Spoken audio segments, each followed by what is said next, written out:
Bonjour et bienvenue encore une fois à ce segment des solutions pour la vie, où je vous aide à chaque semaine à réaliser vos rêves, résoudre les problèmes de la vie et réussir pleinement celle-ci.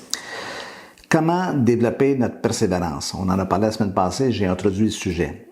Vous êtes d'accord avec moi que c'est facile à dire, c'est facile de dire, il faut persévérer, encore, il faut que tu développes ta persévérance, il faut que tu sois plus persévérant dans la vie, il faut que tu apprennes la persévérance. Mais comment faire? Comment en arriver à cela? Deux choses à dire dès le départ. Nous ne naissons pas persévérants. Le nouveau-né ou le bébé est tout sauf persévérant. Lorsqu'il a faim, il pleure jusqu'au moment où il recevra son biberon. Et là, il se calmera. En second lieu, au fur et à mesure qu'il grandira, il acquérera une notion importante qui s'appelle le temps. Avant que cette notion soit intériorisée, l'enfant vit dans le temps présent. D'accord avec moi? Bien sûr, il y a pas de passé encore. Mais au fur et à mesure de sa croissance, de son développement, cette notion va s'installer à l'intérieur de lui, va se développer. Il va comprendre qu'un délai n'est pas l'indice d'une non-réponse et ce n'est qu'une remise à plus tard. Et dans l'évolution normale de la vie, tout le monde devrait faire cette acquisition. Malheureusement, comme c'est le cas chez beaucoup d'adultes, c'est pas tout le monde qui réussit. Donc, laissez-moi vous proposer certaines clés pour vous aider à saisir ou à développer cette notion de persévérance.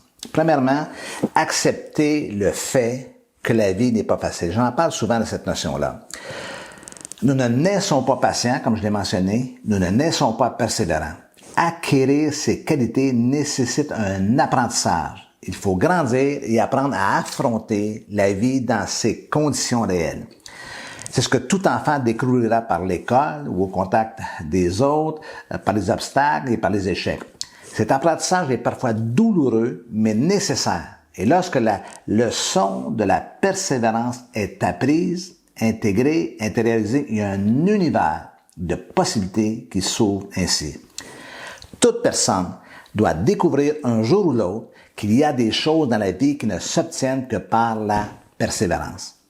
En second lieu, accrochez-vous à votre objectif et ne le lâchez pas. Rappelez-vous la semaine dernière la définition de la persévérance. Il faut garder les yeux fixés sur son objectif. Parfois, évidemment, c'est pas toujours facile puisque la vie nous amène souvent dans des détours qui nous font perdre de vue ce qu'on veut atteindre. Tous les gens qui ont réussi vont vous confirmer que cela leur est arrivé. En cours de route, ils ont parfois désespéré et douté. Mais une chose qui les différencie, ils n'ont jamais lâché. Spurgeon a dit un jour, c'est par la persévérance que l'escargot a atteint l'arche. En troisième lieu, adopter une bonne attitude. Une attitude est une disposition intérieure, c'est un état d'esprit. C'est une façon de se positionner devant les événements qui surviennent, qui prennent place dans notre vie. Par exemple, les pessimistes ont une attitude négative devant les situations, tandis qu'une personne optimiste, devant le même type de situation, va tendre à voir les possibilités, à voir les solutions possibles.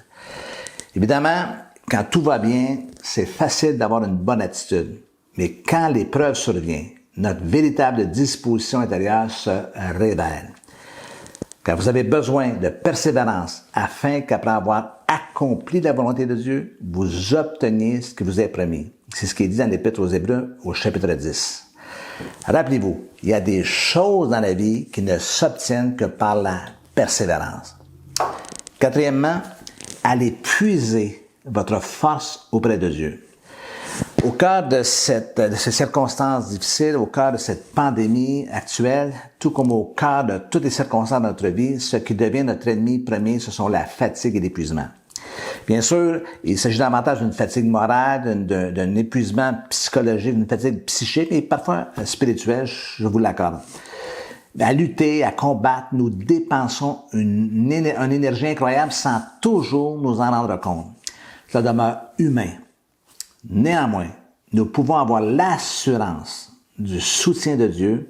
Voilà une promesse à laquelle nous devons nous attacher, car il ne nous abandonnera jamais. La Bible nous dit, il donne de la force à celui qui est fatigué.